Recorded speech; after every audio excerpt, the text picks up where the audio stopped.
Muy buenas tardes, mi nombre es Oscar Andrés Guardado Ramírez.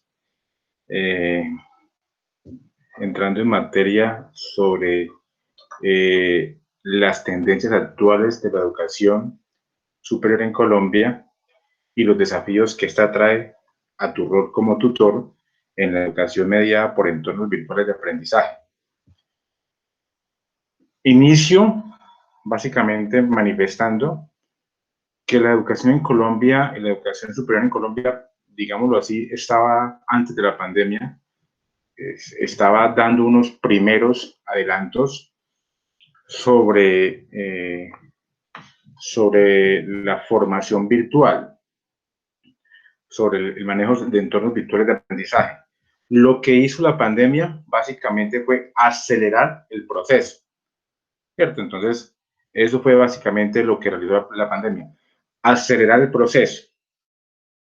Iniciar esta presentación de lo macro, ir cerrando a lo micro, sobre esas tendencias actuales y cómo se presentan actualmente unos desafíos a nosotros como tutores en esa educación virtual, esa educación virtual básicamente. Decía al inicio que ya la universidad se venía preparando muy lentamente frente a esos entornos virtuales de aprendizaje y cómo la universidad junto con el Estado y la empresa podrían aportar a ese crecimiento social, económico del país, ¿cierto? Y hago referencia a la ley 1838 del 6 de julio del 2017. Entonces, hago referencia a esta ley porque es la ley que reglamenta la creación de las spin-off, que son básicamente empresas basadas en conocimientos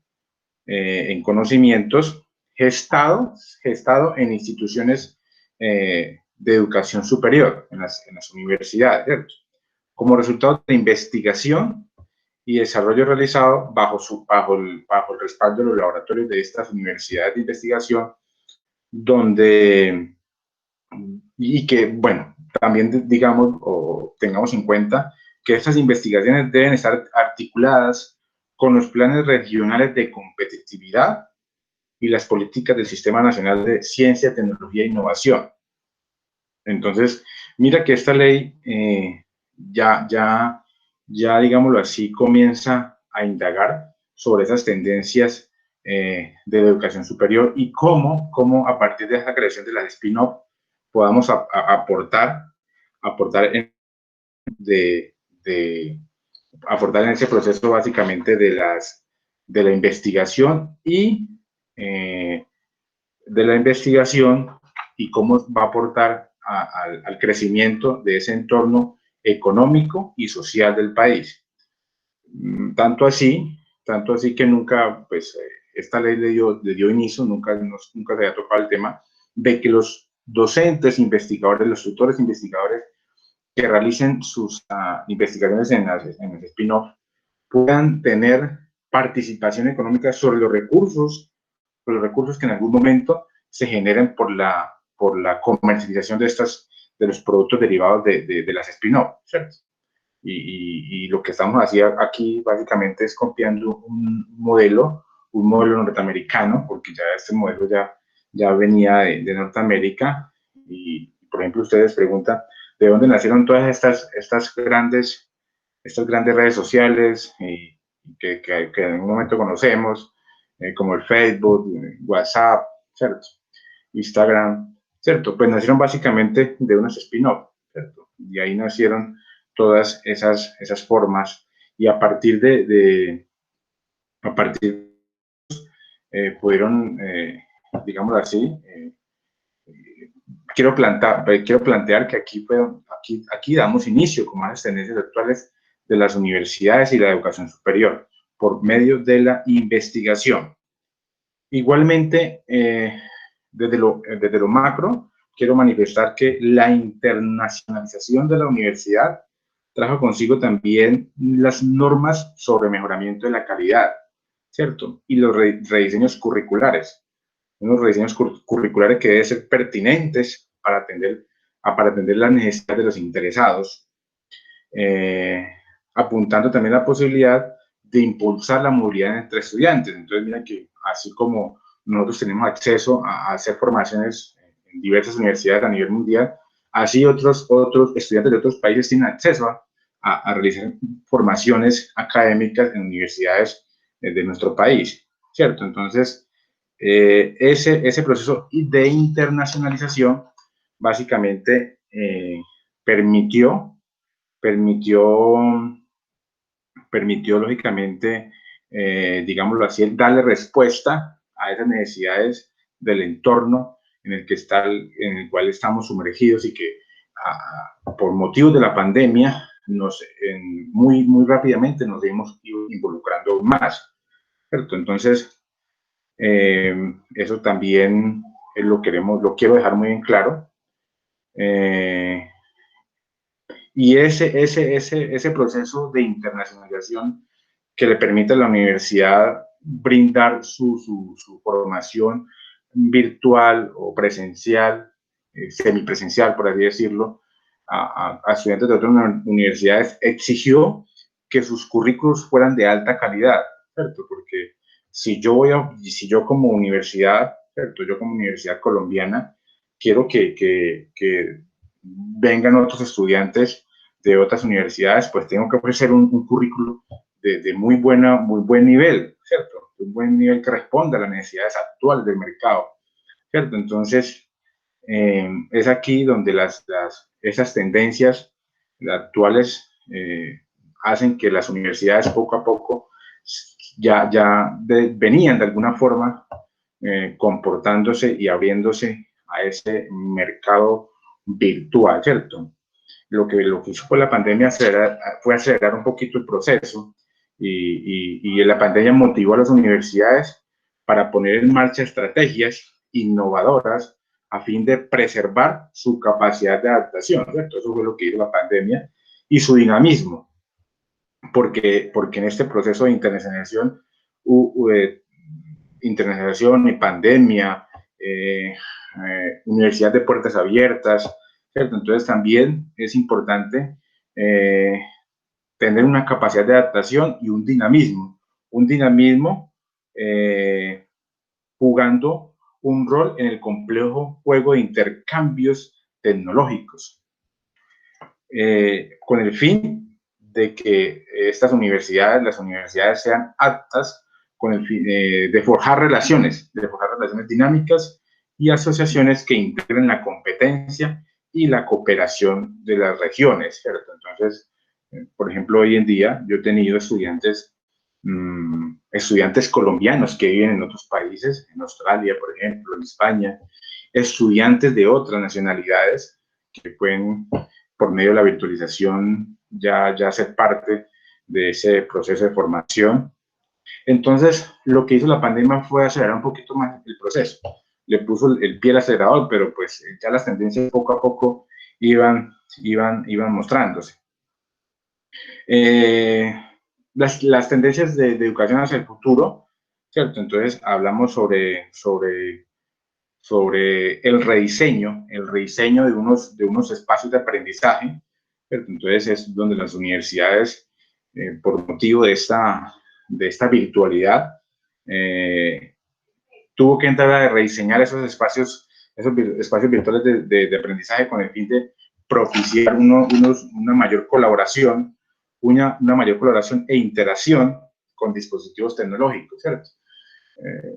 Poco a poco tanto estudiantes como docentes nos hemos ido actualizando un poco más en esos espacios virtuales de aprendizaje con mucha colaboración e interacción.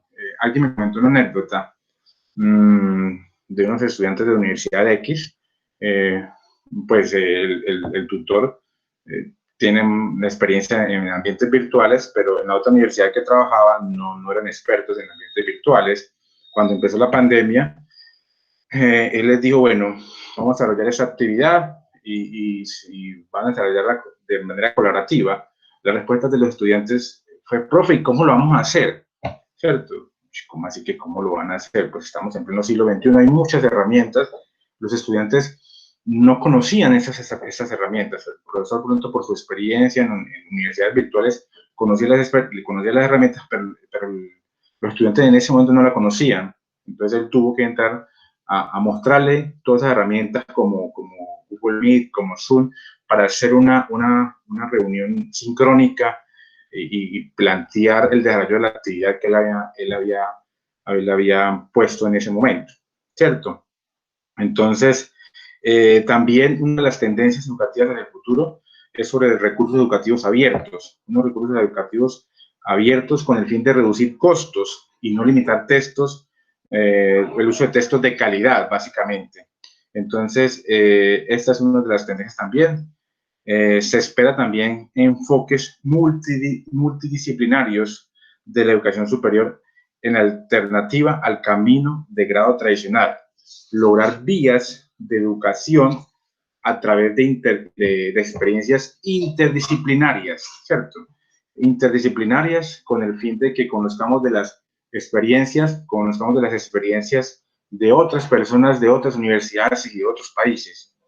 También las tendencias de la educación hacia el futuro es la adopción de una cultura de innovación, una cultura de innovación que funcione como foco el emprendimiento, ¿cierto? Un poco el emprendimiento, el hecho también de compartir esas experiencias universitarias sobre lo que se ha realizado, ¿cierto? Entonces, todos esos mecanismos nos lo permite la virtualización y gracias a la pandemia pues ha ido acelerándose un poquito más, ¿cierto?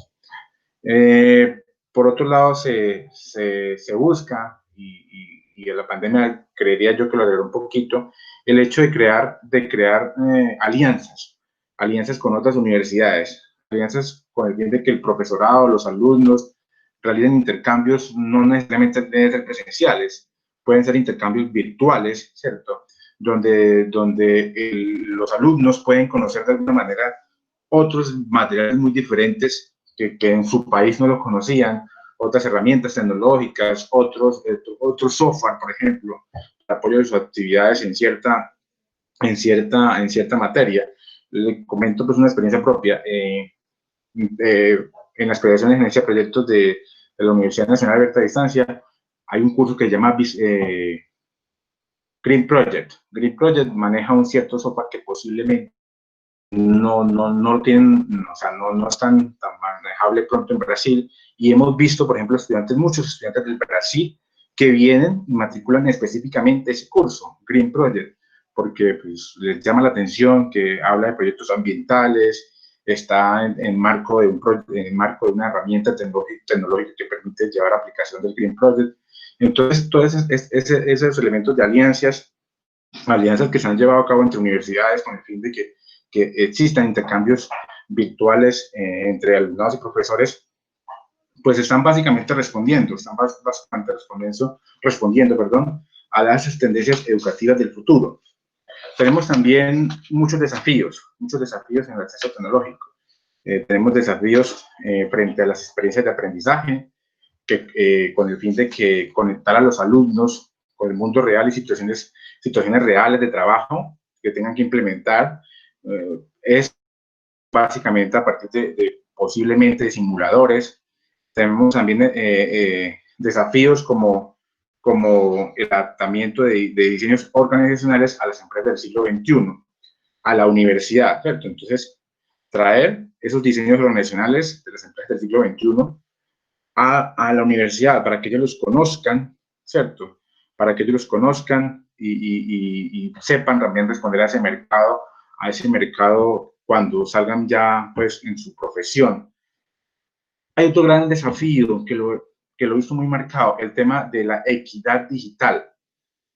Este tema es supremamente importante y bueno, el gobierno colombiano poco a poco ha ido avanzando y nosotros los desafíos como tutores básicamente frente a este tema de equidad digital es de alguna manera tratar de tener un poco, ser consecuente con esas brechas de acceso a la banda y la velocidad del Internet, ¿cierto? Me he encontrado posiblemente con estudiantes que no les carga, no sé, o están conectados y se cae la señal aparece pues conexión, que se retira y vuelve ingresa, se retira y vuelve ingresa, pero pues bueno, es básicamente uno de los desafíos de todas las, del gobierno, de las universidades, que exista una equidad digital, y ese es el acceso a una internet de banda ancha y de buena velocidad, ¿cierto?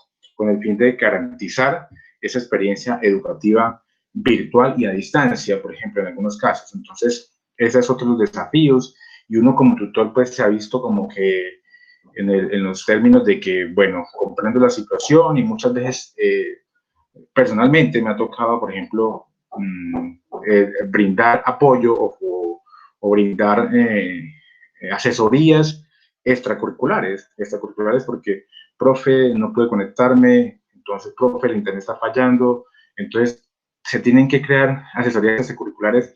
El hecho de mantener uno con el celular muchas veces haciendo asesorías, haciendo atención a llamadas con dudas, inquietudes, porque no, profe, se perdió la comunicación en tal momento y me quedé con esa duda, esa inquietud en ese tema, o responder por WhatsApp, en fin. Entonces, son todos esos desafíos que nos presentan a partir también posiblemente afectados por la falta de equidad digital, ¿cierto? El educador, nosotros los tutores, los educadores,